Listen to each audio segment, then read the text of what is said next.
Hello, it is week 6 of the Leukopak Lady series. Thank you so much for continuing to join me for these short, maybe a little bit awkward videos. I hope you're enjoying them because I really enjoy preparing these videos and sharing my knowledge.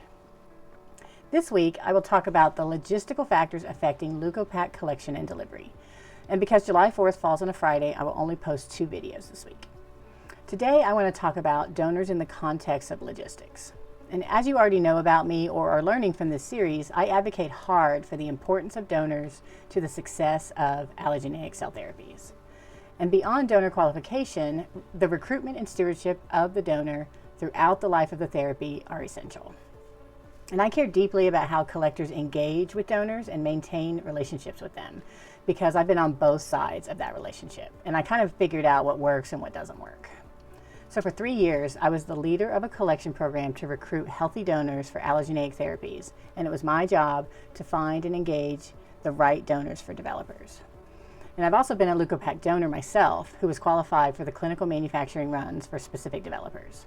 And I've donated between 12 and 15 RUO and GMP compliant Leukopaks between 2020 and 2024. So developers spend a lot of time and money qualifying donors for their therapies. So it's important that collectors prioritize the relationship with the donor to ensure that they will continue to come back for future collections. Lack of good stewardship is a main cause of low donor retention. For example, collectors that recruit Leukopak donors from volunteer donor databases often have a difficult time getting the donors to show up for their appointments. For their volunteer donations, if something comes up in the donor's personal life, they'll just reschedule their appointments or maybe not even show up. However, this creates logistical problems when a Leukopak is intended for a developer on a specific day. So to prevent this, collectors need a plan to ensure that donors understand the importance of their specific donation. As part of the consenting process, it helps for the Leukopak donor to understand what the Leukopak will be used for, at least in general terms. If the donor was specifically qualified by the developer, or they requested somebody with their exact characteristics to manufacture their therapy, it can be very exciting for the donor to know that their donation will be made into a cutting-edge therapy and will be used in patient treatment. So many donors have been impacted by cancer or autoimmunity among their family and friends that the chance to literally be a part of a treatment is a strong motivator for the donor to keep their appointment and continue to return for future collections for that developer.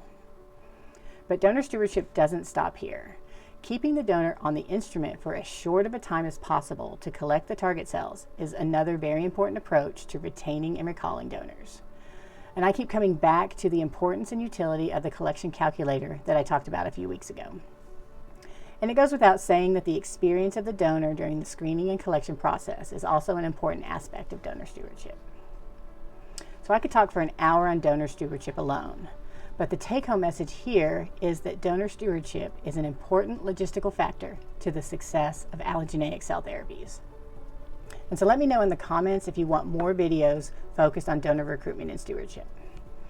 And on the next video, I'll discuss the handling and shipping issues that can create problems for developers getting their Leukopaks in time to use them. Thank you.